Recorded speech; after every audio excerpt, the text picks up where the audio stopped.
ವೀಕ್ಷಕರೇ, ಅಪ್ಪು ನಿಧನದ ನಂತರ ಇದೇ ಮೊದಲ ಬಾರಿಗೆ ಪವರ್ ಸ್ಟಾರ್ ಪುನೀತ್ ರಾಜ್ಕುಮಾರ್ ಅವರ ಮನೆಯಲ್ಲಿ ಸತ್ಯನಾರಾಯಣ ಪೂಜೆ ಮತ್ತು ದುರ್ಗಾ ಪೂಜೆ ನಡೆದಿದ್ದು, ಪುನೀತ್ ರಾಜ್ಕುಮಾರ್ ಅವರ ಪತ್ನಿ ಅಶ್ವಿನಿ ಪುನೀತ್ ರಾಜ್ಕುಮಾರ್, ಧೃತಿ ರಾಜ್ಕುಮಾರ್ ಮತ್ತು ವಂದಿತಾ ರಾಜ್ಕುಮಾರ್ ಸೇರಿದಂತೆ ಎಲ್ಲರೂ ಕೂಡ ಈ ಪೂಜೆಯಲ್ಲಿ ಭಾಗಿಯಾಗಿದ್ದರು ಅಂತಾನೆ ಹೇಳ್ಬೋದು.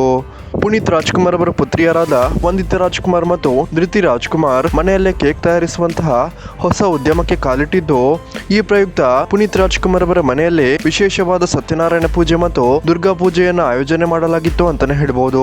ಪವರ್ ಸ್ಟಾರ್ ಪುನೀತ್ ರಾಜ್ಕುಮಾರ್ ಅವರ ಮನೆಯಲ್ಲಿ ನಡೆದಿದ್ದಂತಹ ಈ ಒಂದು ಕಾರ್ಯಕ್ರಮದ ಆ ಒಂದು ದೃಶ್ಯಗಳನ್ನ ಇಲ್ಲಿ ನಾವು ನೋಡಬಹುದಾಗಿದೆ. ಸೊ ವೀಕ್ಷಕರೇ, ನೀವು ಸಹ ಪವರ್ ಸ್ಟಾರ್ ಪುನೀತ್ ರಾಜ್ಕುಮಾರ್ ಅವರ ಅಭಿಮಾನಿಯಾಗಿದ್ದಲ್ಲಿ ದಯವಿಟ್ಟು ಈ ವಿಡಿಯೋಗೊಂದು ಲೈಕ್ ಮಾಡಿ ಮತ್ತು ಜೈ ಅಪ್ಪು ಬಾಸ್ ಅಂತ ಕಮೆಂಟ್ ಮಾಡಿ ತಿಳಿಸಿ. ಹಾಗೆಯೇ ವೀಕ್ಷಕರೇ, ಪವರ್ ಸ್ಟಾರ್ ಪುನೀತ್ ರಾಜ್ಕುಮಾರ್, ನಟ ಶಿವರಾಜ್ ಕುಮಾರ್ ಸೇರಿದಂತೆ ಡಾಕ್ಟರ್ ರಾಜ್ ಕುಟುಂಬದ ಲೇಟೆಸ್ಟ್ ಅಪ್ಡೇಟ್ಗಳಿಗಾಗಿ ಸಬ್ಸ್ಕ್ರೈಬ್ ಮಾಡ್ಕೊಳ್ಳಿ ಮತ್ತು ಬೆಲ್ ಐಕನ್ ಅನ್ನು ಕ್ಲಿಕ್ ಮಾಡಿ. ಹಾಗೇನೆ ನೋಟಿಫಿಕೇಶನ್ ಐಕನ್ ಅಲ್ಲಿ ಆಲ್ ಅಂತ ಸೆಲೆಕ್ಟ್ ಮಾಡಿ.